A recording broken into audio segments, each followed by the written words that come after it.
تو میرے دوستوں بزرگوں میں عرض کر رہا تھا کہ اللہ پاک کی مخلوق پر ترس کھانا اور خدا کی مخلوق کے ساتھ مہربانی کرنا اور ان سے درگزر کرنا، یہ اللہ پاک کو بہت زیادہ پسند ہے، بہت محبوب ہے۔ یہ قیامت کے میدان میں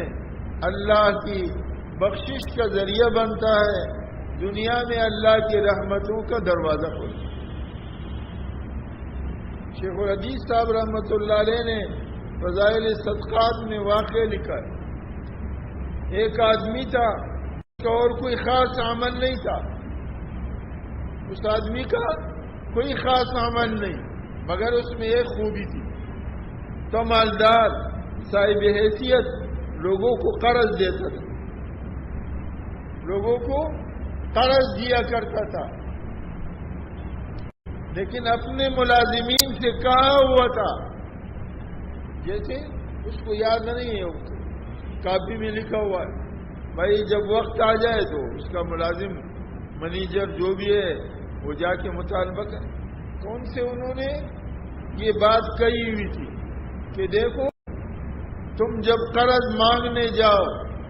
تو اس آدمی سے سختی مت کرنا، سختی مت کرنا، اگر وہ دے دے تو لے لینا، اگر وہ عذر کر دے تو چھوڑ دینا، باقی کوئی نیکی نہیں۔ مگر یہ خوبی ہمدردی تھی، اللہ کی مخلوق پر نرمی اتر۔ علماء نے لکھا ہے کہ ایک آدمی صدقہ کرے تو اس کے ایک کے 2 گنا، 10، 4 گنا، 5، 10 گنا ثواب، لیکن ایک آدمی اگر قرضدار کو مہلت دے دے، فرمایا 1 کے 18 گنا ثواب، کیونکہ یہ حقیقی ضرورت مند ہے۔ صدقہ آپ جس کو دے رہے ہو وہ تو پتہ نہیں ضرورت ہے اس کی یا نہیں، یا کہیں اور جگہ سے پورا ہو جائے، لیکن جو قرضدار ہے اور وقت پر قرضہ نہیں دے سکتا وہ انتہائی ضرورت مند ہے، اس کے ساتھ ہمدردی کرنا یہ اللہ کی رحمت کو جوشتے ہیں۔ تو اس کے حالات میں لکھا ہے جب اس کا انتقال ہوا، قیامت کے میدان میں اللہ کے سامنے پیش ہوا، اللہ جل جلالہ نے فرمایا اے بندے، تو نے میرے بندوں کے ساتھ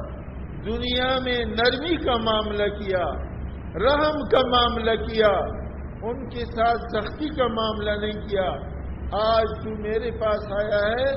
میں بھی تیرے ساتھ رحم کا معاملہ کرتا ہوں،